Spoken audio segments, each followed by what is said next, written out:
Hello dear friends, welcome back to High Point again. Today in this video we are going to learn about Stephen Greenblatt. So we have started with the New Historicism and we are going to learn from this video onwards the major thinkers of New Historicism. The first one is Stephen Greenblatt, and we will see his major concepts and contributions, the major text and major terms that he also contributed to New Historicism and literary theory and criticism in general. And if you have not yet subscribed to my channel, subscribe to it and press the bell icon while you subscribe so that you get a notification whenever we upload something in here. And also follow me on Instagram. Visit my website if you are seriously looking for some online study materials for your NTA, UGC, NET, JRF, English Language and Literature Paper 2. There you can create an account and see what we have provided there one by one. But you need to learn. Everything is well arranged there. Simplified notes are available. Audio lectures and PDF materials are available in an affordable fee. 15% off is going on, and we also provide free bonuses of weekly test and personalized study guideline for you if you join our family as a student. Go to our website. The link to the website is there in the I button. You can click it and directly go to the website, and also use the WhatsApp number to reach out to me if you have any doubts, queries and questions, and if you have any other doubts related to the study materials and courses that we are providing in there. Okay, moving on about Stephen Greenblatt, let's have an introduction about him. Stephen J. Greenblatt, he was born in November 7th. He was born in 1943. He was an American. He is an American Shakespearean literary historian and author. His main focus was on Shakespeare. Okay, and his nationality is American. Remember that. He has served as John Cohen University professor of the humanities at Howard University since 2000. Greenblatt is the general editor of the Norton Shakespeare, which published in 2015, and the general editor and contributor to the Norton Anthology of English Literature. Okay, these books, he was the editor, general editor and contributor to the Norton Anthology of English Literature, and the general editor of the Norton Shakespeare came out in 2015. Now, let's see his major contributions. Greenblatt is one of the founders of New Historicism. So he is considered as the most famous and important founder of New Historicism, along with some other thinkers. Greenblatt has written and edited numerous books and articles relevant to New Historicism, the study of culture, Renaissance studies and Shakespeare studies, and is considered to be an expert in these fields. So he contributed many articles and books which are relevant, important to New Historicism. And he has also done many studies of culture, Renaissance studies he has done, and his studies about Shakespeare was also so famous. And all these things are considered as master, and he is considered as an expert in these fields. He is also co-founder of the literary cultural journal Representations. So he also founded along with other thinkers, he's also a co-founder of the literary cultural journal known as Representations, which often publishes articles by new historicists. His most popular work is Will in the World, a biography of Shakespeare that was on the New York Times bestseller list for 9 weeks. So actually he wrote a biography of Shakespeare, which is titled as Will in the World, and it remained in the bestseller list for 9 weeks on the New York Times. He won Pulitzer Prize for General Nonfiction in 2012 and the National Book Award for Nonfiction in 2011 for the Swerve, How the World Became Modern. For this book, he got a Pulitzer Prize and as well as the National Book Award for Nonfiction. Now, let's see his major concepts. Greenblatt first used the term New Historicism in his 1982 introduction to the power of forms in the English Renaissance. So in this particular book, which was published in 1982, Greenblatt used New Historicism for the first time. In which book?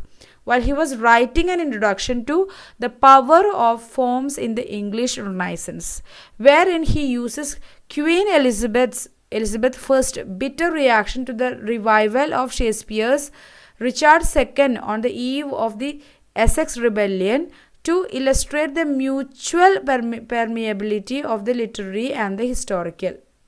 So while he was saying about Queen Elizabeth I's bitter reaction to the revival of Shakespeare's Richard II. So Richard II is a tragedy by Shakespeare on the eve of Essex Rebellion to illustrate the mutual permeability of the literary and the historical. So while he was discussing about the mutual permeability of literary and historical, he in order to illustrate that, he uses Queen Elizabeth I's bitter reaction to the revival of Shakespeare Richard II on the eve of Essex Rebellion.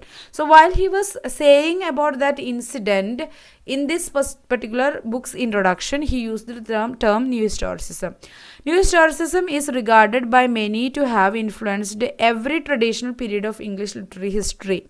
So it's so relevant. New Historicism is so relevant, and it is believed that it has influenced every traditional period of English literary history.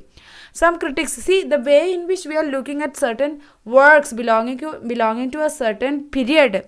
It got influenced by New Historicism. Our perceptions got influenced.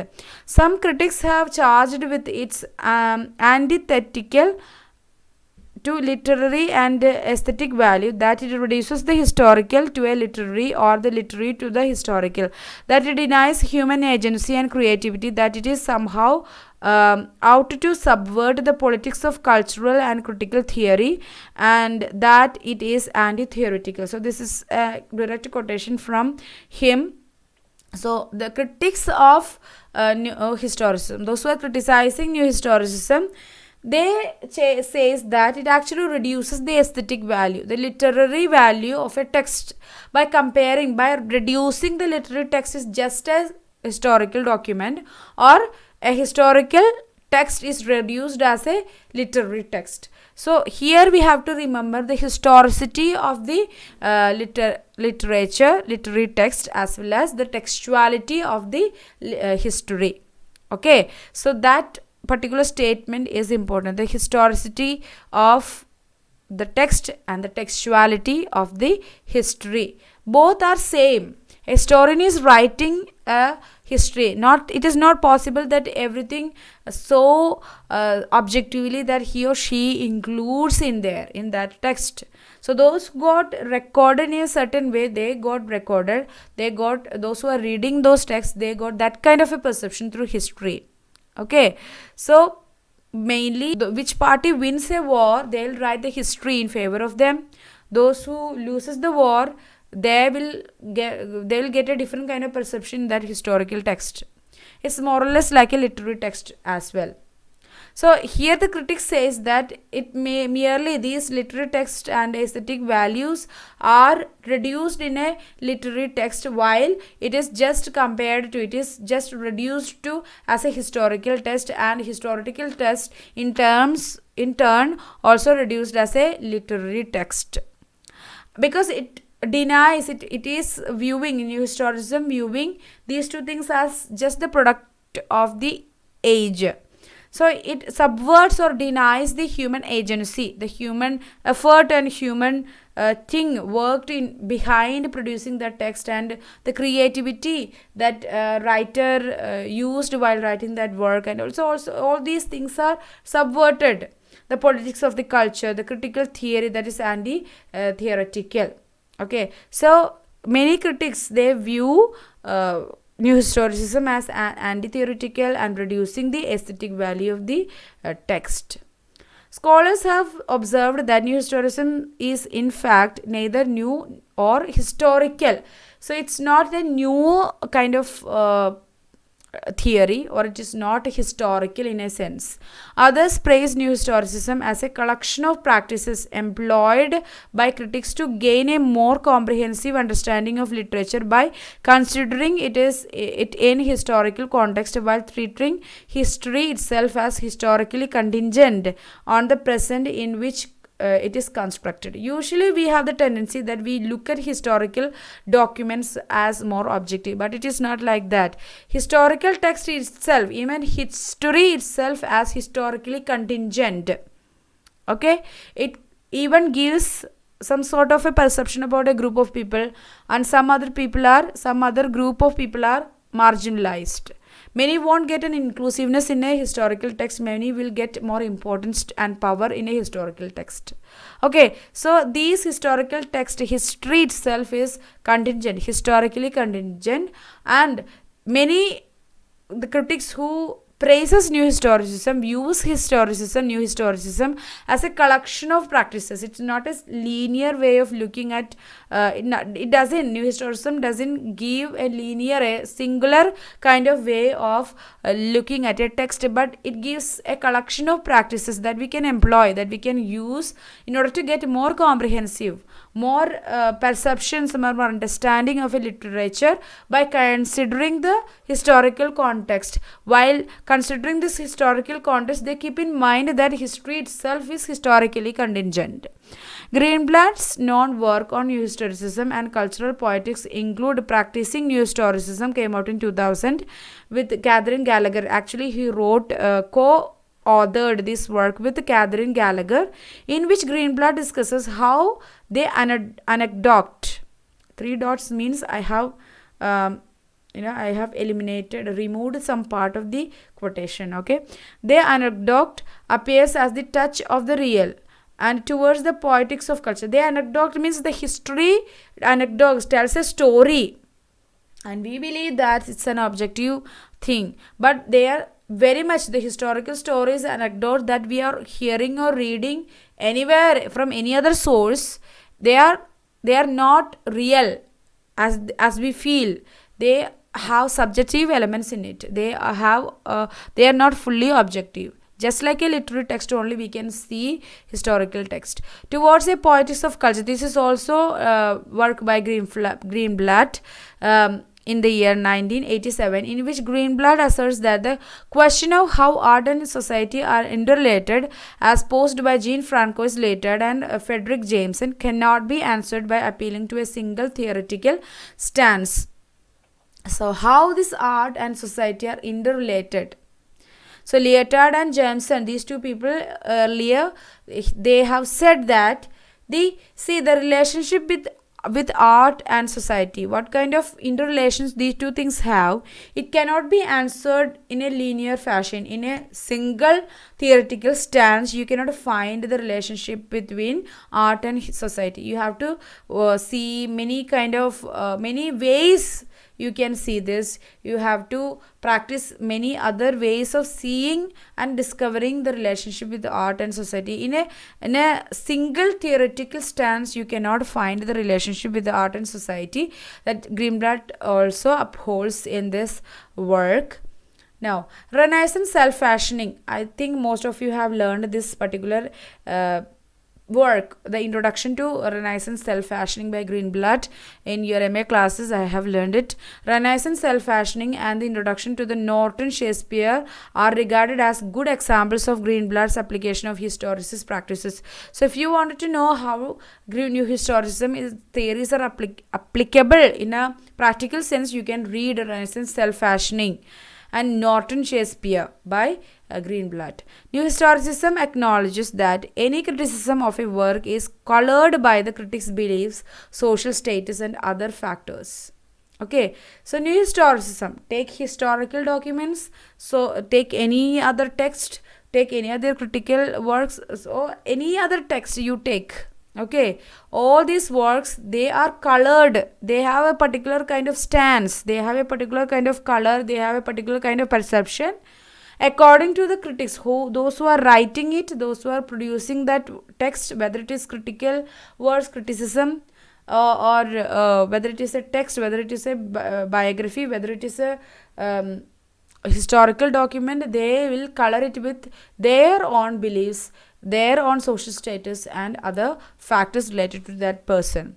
Many new historians begin a critical reading of a novel by explaining themselves, their backgrounds, and their prejudices. Actually, in all these novels, we can see the writers. Writers prejudices, their backgrounds, their beliefs, their perception. At the same time, the historians or the critical readers or the critics, they are also reading their own prejudices, their own backgrounds, their own kind of explanations they are giving. So all the criticisms done by these critics also are governed or are overflooded with their own prejudices and backgrounds that they have to admit. Both the work and the reader are affected by everything that has influenced them. The way in which a critic or the reader is reading a text is influenced by whatever got influences them. Okay, so I am reading a novel, I'm reading and understanding and seeing the things according to the perceptions that I have, according to the way in which the meaning that I possess. Okay, so whatever got influenced me is also influencing my readings of a particular text. While I am writing a text or reading a text, this is happening, or criticizing a text. New Historicism thus represents a significant change from previous critical theories like New Criticism, because its main focus is to look at many elements outside the work instead of reading the text in isolation. So it is in complete opposition. We can see it's most of the concepts, New Historicism is in opposition with New Criticism, because in New Criticism we can see they are only considering the text. They believe that there is no need that you go outside the text. The text itself is self-sufficient. If you closely read the text and you analyze the structure of the text, then that is sufficient to understand the text. But here in New Historicism, whatever that can influence the text get read or get studied. Okay, so a text is never isolated, it never read in isolation. Okay, it always read in connection with some historical documents or some background of the writer, or some historical background, maybe not directly related to that text. So the text is looked at using many other elements which are potentially outside the work, instead of reading the text in isolation, just as we have seen in New Criticism. Now, Greenblatt's New Historicism opposes the way in which New Criticism consigns text to an autonomous aesthetic realm that recognizes writing from other forms of cultural production. So, New Historicism never isolates the text from its origin, the era in which got produced, the author it got written, and many other things related to the text never got isolated. So, it never sees text as an autonomous aesthetic object. Okay, then Renaissance text mirror a coherent worldview that has held by a whole population. So in a Renaissance period, Greenblatt has done a lot of studies in Renaissance literature, where Shakespeare belongs, and he says that a Renaissance text mirror the worldview of that time. So the worldview held by the whole population of that time that got reflected in Renaissance. Critics who wish to understand 16th and 17th century writing must delineate the way the text they study were linked to the network of institutions, practices, and beliefs that constituted Renaissance culture in its entirety. So those who wanted to learn about or understand the 16th and 17th century, the Renaissance times, they have to delineate their ways into the text, that how this text got connected to various other institutions of the time, practices of the time, customs of the time, cultural beliefs and representations, and meanings of the time, the way in which the lifestyle of the people, the things, the identity that people possessed, how the society was constructed. So if you wanted to know, really wanted to know the 16th century, 17th century writings, you must go, as a reader or critic, you must go into the various networks present during that time. Otherwise, it's just a reading, surface reading. You cannot understand fully or understand the deep senses of the work. Greenblatt's work in Renaissance studies included Renaissance Self-Fashioning, came out in 1980, which had a transformative impact on Renaissance studies. So actually, Greenblatt's studies about the Renaissance period and the Renaissance literature, it got a transformative, it's a great impact upon how we are reading Renaissance literature. Now,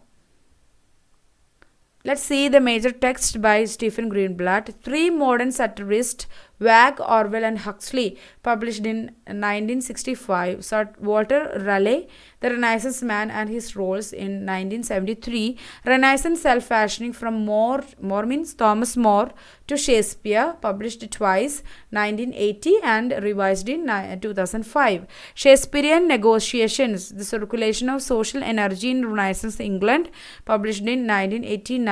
Learning to Curse, Essays in Early Modern Culture, published in 1990 and revised in 2007. Stephen Greenblatt wrote Practicing New Historicism in 2001 with Catherine Gallagher. It was co-authored. These two people together wrote Practicing New Historicism. Hamlet in Purgatory in 2002. Hamlet in Purgatory, published in 2002. Will in the World, How Shakespeare Became Shakespeare, 2004. Shakespeare's Freedom in 2010. The Swerve, How the World Became Modern, published in 2011. He got actually Pulitzer Prize for this. Okay. The Rise and Fall of Adam and Eve in 2017. Tyrant, Shakespeare on Politics, in 2018. Okay. So these are the texts. Read them 2-3 times so that you remember them while you see them in the question paper. I think that's all about Stephen Greenblatt. This was a quick session. If you wanted to know more about New Historicism and the thinkers, then you can visit my website. There we have given a separate slot for it, and also visit my Instagram to have more useful contents related to English literature. WhatsApp me or call me in this number if you wanted to know anything related to the course materials that we are sharing in our website, or any other questions or queries related to the videos that we are sharing in our YouTube channel. Okay, meet you in the next video session. Until then, stay tuned to High Point. Strive best for your upcoming NET JRF English Language and Literature exam, and also believe in yourself. Be happy. Thank you for watching this video. Tata, bye bye.